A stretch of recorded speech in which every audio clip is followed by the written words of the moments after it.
Mes chers compatriotes, en ce jour sombre pour la Belgique, je tiens au nom du mouvement Debout les Belges à adresser tout mon soutien et mes plus sincères condoléances aux familles des victimes des attentats de Bruxelles. Ce mardi 22 mars 2016, l'aéroport national de Zaventem et le métro bruxellois ont été touchés par des attentats meurtriers. La situation est grave, très grave, mais il est important d'appeler en ce moment tous les citoyens au calme.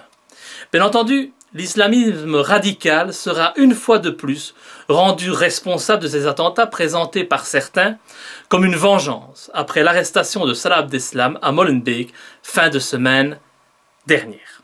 Cette arrestation de l'ennemi public numéro 1, comme se plaisent à l'appeler les médias belges et français, semblait pour le moins étrange. Étrange parce que cet individu que l'on décrit comme un méchant terroriste avide de sang a finalement été capturé assez facilement par la police belge. Pas d'explosion, pas d'échange de tirs, pas de prise d'otage, pas vraiment de résistance, alors que cette opération policière se déroulait en plein centre-ville de Bruxelles et à l'heure de pointe. Celui qu'on présente un peu comme le Ben Laden belge semblait surtout être un jeune paumé désœuvré. Salah Abdeslam, un islamiste radical qui tenait un café à Bruxelles où l'alcool coulait à flot et qui, à ses heures perdues, était trafiquant de drogue, avouons-le, on a déjà trouvé plus fanatique comme islamiste radical fou de Dieu. Comme Ben Laden, je suppose qu'Abdeslam est instrumentalisé par nos autorités. Ben Laden, rappelons-le, avait été financé, armé et soutenu par la CIA américaine, dont il était un simple agent. À une époque où le mal absolu était représenté par l'Union soviétique, Ben Laden défendait les intérêts américains en Afghanistan. Lorsque le communisme s'est effondré et qu'il a fallu trouver un autre ennemi juré, Ben Laden a continué de défendre les intérêts américains via Al-Qaïda et le terrorisme prétendument islamiste. Sa disparition plus qu'étrange et son légendaire bain de minuit n'ont fait que confirmer cette réalité.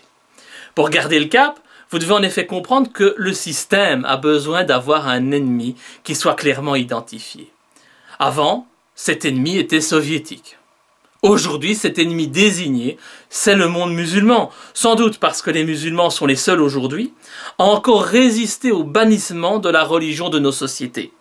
Un bannissement voulu par la franc-maçonnerie et qui conduit à ce que j'appelle la démoralisation de la société, c'est-à-dire toutes les dérives que nous connaissons actuellement, comme la promotion de l'avortement, la reconnaissance du mariage homosexuel ou l'autorisation de l'euthanasie des mineurs. Vous savez, je le dis depuis des années, les attentats qui sont perpétrés chez nous sont l'œuvre de nos gouvernements, qui utilisent ces crimes horribles et les mois qu'ils créent dans la population pour justifier leur politique étrangère et surtout les opérations militaires qu'ils mènent aux quatre coins du monde pour défendre avant tout des intérêts économiques déguisés.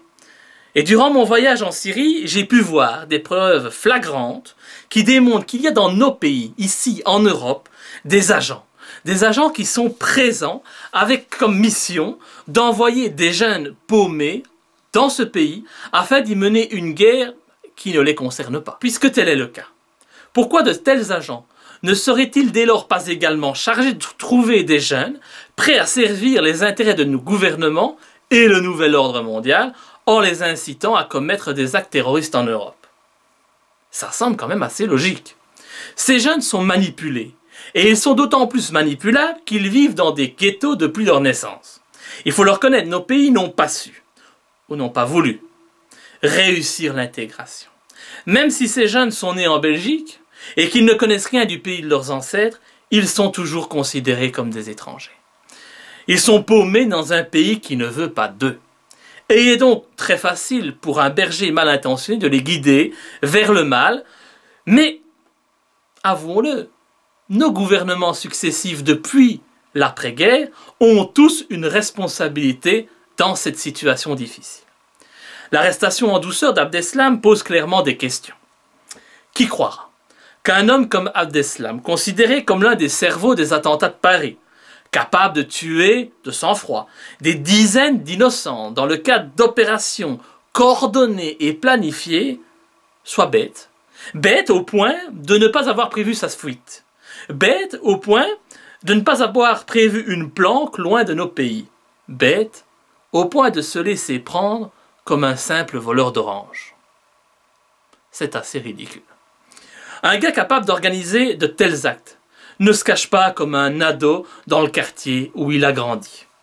Alors me direz-vous, que s'est-il passé? Difficile de le savoir exactement. Mais ce qu'on constate, c'est qu'Abdeslam a dû improviser depuis le soir des attentats de Paris où ses acolytes sont tous morts. On peut se demander si la mort des terroristes avait été prévue à l'avance. Abdeslam s'est-il rendu compte que lui et ses amis avaient finalement été instrumentalisés par ceux qui les avaient recrutés? Pose question. A-t-il décidé de fuir son sort? L'improvisation, en tout cas, dont il a fait preuve depuis la nuit des attentats de Paris, est de nature à confirmer cette thèse. Imaginez qu'il n'avait même pas de voiture pour quitter Paris et qu'il a dû appeler des amis en pleine nuit pour rentrer sur Bruxelles. Un peu comme un jeune qui sort en boîte et parce qu'il a trop bu, doit laisser sa voiture sur leur parking et appeler des amis à la rescousse pour le ramener à la maison. Avouez que cela n'est pas très professionnel tout de même, surtout pour des terroristes. Ces éléments portent à croire qu'Abdeslam est tombé dans un piège tendu par les services secrets français. Considéré publiquement comme le cerveau des attentats par tous les médias du monde, Abdeslam n'avait plus de porte de sortie. Il a été condamné avant même d'avoir été jugé et arrêté. Quoi qu'il dira dans les prochains jours, ou même au procès, personne ne le croira, personne ne l'écoutera. Avec les attentats qui viennent en plus de frapper ce jour la Belgique, plus aucun crédit ne sera accordé à ses propos ou à sa défense. Même s'il devait demain prétendre avoir été manipulé par des hautes autorités de nos pays, personne ne l'écouterait. Mort au vivant, Abdeslam est de toute façon déjà mort. Mais je ne serais même pas étonné si demain on nous apprenait qu'il a dû être abattu lors d'une tentative d'évasion ou qu'il s'est suicidé en prison. Avec les attentats de ce mardi à Bruxelles, les autorités belges ont démontré leur incompétence, voire leur compromission. En effet, même si l'heure est pour l'instant au recueillement et à la tristesse, comment passer sous silence la responsabilité du gouvernement belge dans ces actes horribles perpétrés ce mardi dans notre capitale? De deux choses l'une. Soit nos services de sécurité sont incompétents et incapables de protéger des lieux aussi sensibles que l'aéroport national ou le réseau de métro bruxellois. Soit, ce sont ces mêmes services qui sont à l'origine de ces attentats. Vu la situation actuelle, vu le niveau d'alerte, il est inconcevable que des individus soient en mesure d'entrer dans le métro ou dans l'aéroport national avec des bombes et de les y faire exploser. C'est inconcevable, c'est inadmissible, c'est intolérable. Je n'ose imaginer que nos services secrets et nos services de sécurité ne soient défaillants au point de ne pouvoir protéger efficacement des lieux d'aussi grande importance, surtout que nous savions tous, que la probabilité que ces attentats soient perpétrés chez nous était plus que grande.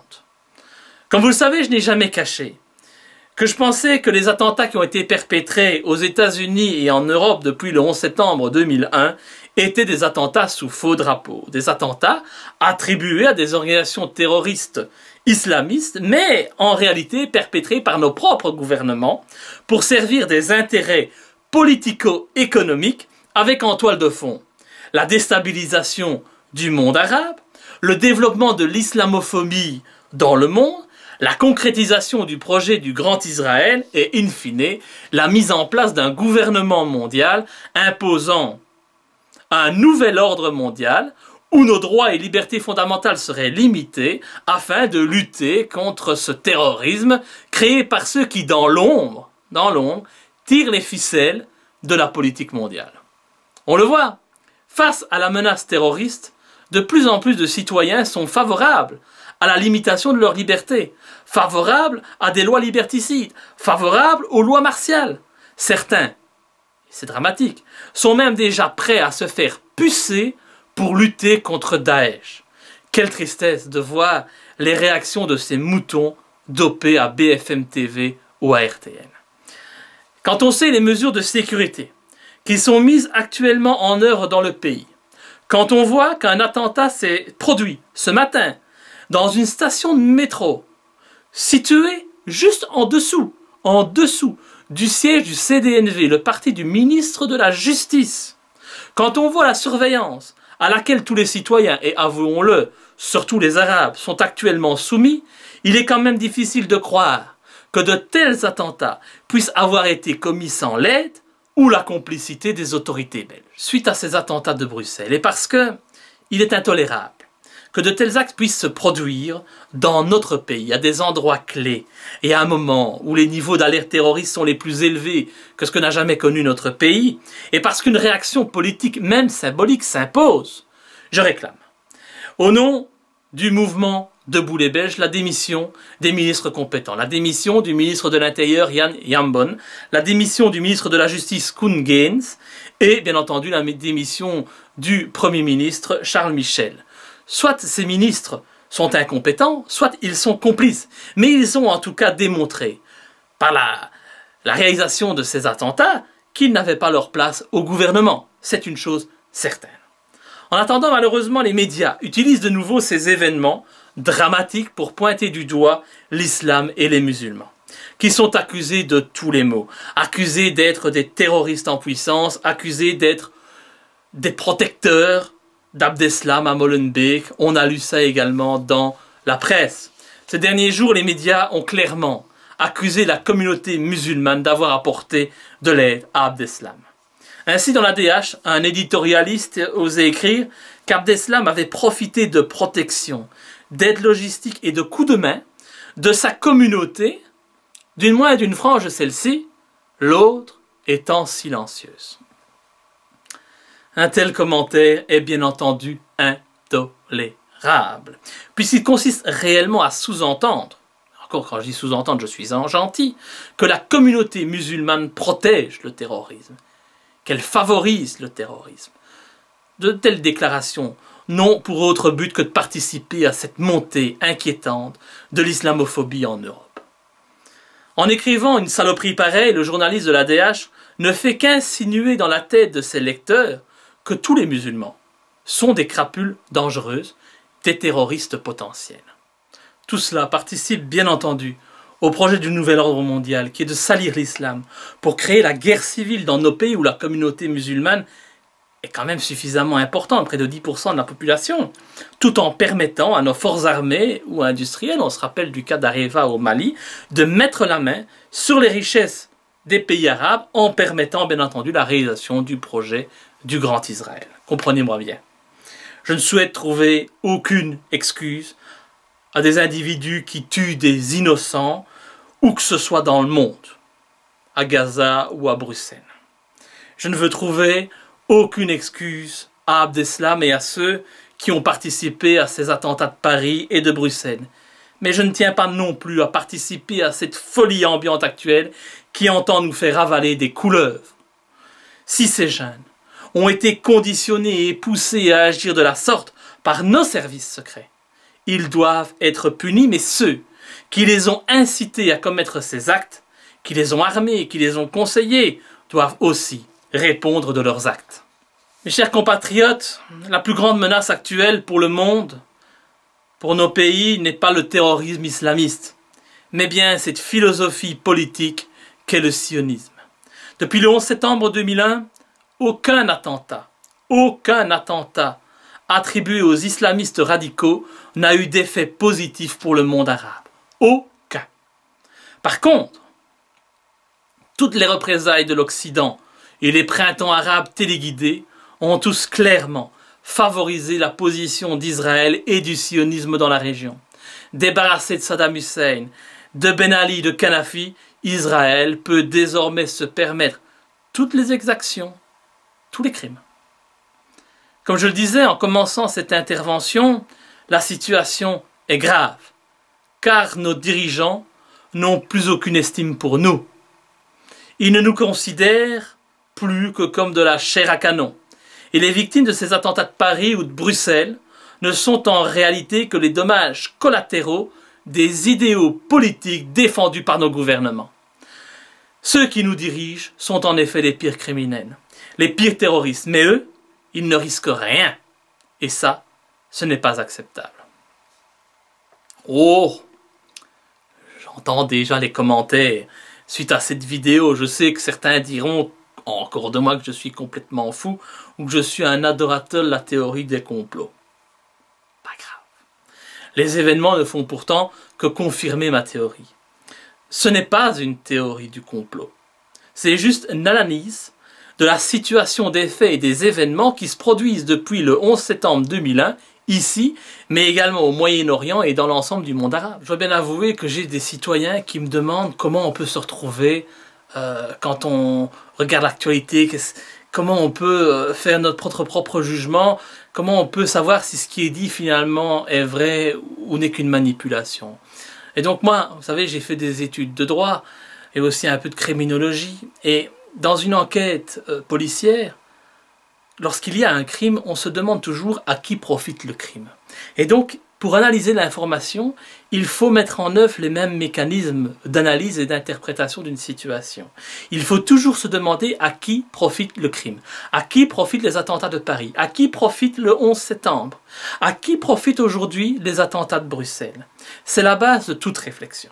Et jusqu'ici, il faut bien reconnaître qu'à chaque fois que l'on pose cette question dans le cadre du terrorisme, on se rend compte que les seuls à avoir profité du terrorisme islamiste, ce ne sont pas les musulmans, c'est pas le monde arabe qui est aujourd'hui détruit. Des millions de musulmans sont aujourd'hui tués, assassinés à travers le monde. Même l'Arabie Saoudite bombarde ses propres frères. Enfin bon, c'est encore un autre débat, parce qu'on sait très bien que ceux à qui profite le crime aujourd'hui, ce sont les sionistes, les vendeurs d'armes et également les industriels. Et on parle aussi de certains individus, de certains gouvernements, de certains chefs d'État qui aiment prendre des allures de chefs militaires, de chefs de guerre comme François Hollande, qui n'est jamais aussi bon que lorsqu'il y a un attentat. Il faut voir les sondages. Quand il y a un attentat, ils crèment dans les sondages de manière extraordinaire. Alors l'islamisme radical, c'est donc bon pour Israël, c'est bon pour le nouvel ordre mondial, c'est bon pour Attali, BHL et tous leurs amis qui sont adorateurs de Satan. Voilà la réalité. Face à nos gouvernements qui ont créé, armé et financé Daesh, face à ces gouvernements qui s'allient avec Israël, plus grand terroriste du monde, ou l'Arabie Saoudite qui soutient le fanatisme wahhabite takfiriste, qui est la source d'inspiration de l'islamisme le plus radical au monde, il est plus qu'urgent de nous réveiller et de nous unir face aux forces du mal. Bien évidemment, ne cédons pas à la tentation de l'islamophobie, mes chers compatriotes. Ne croyons pas les mensonges de nos médias. Ne tombons pas dans les pièges tendus par nos responsables politiques, mais unissons-nous. Chrétiens, musulmans, juifs non sionistes, croyants ou non croyants, unissons-nous. Il en va de la survie de nos sociétés et à l'avenir de nos enfants. Plus que jamais, face aux mensonges et aux manipulations politico-médiatiques, l'union doit faire la force. Que Dieu bénisse les victimes de la barbarie gouvernementale. Que Dieu protège nos enfants, que Dieu nous donne enfin la force et le courage de nous lever contre ce mal qui nous opprime, car nous seuls, pouvons changer ce monde abject dans lequel nous vivons.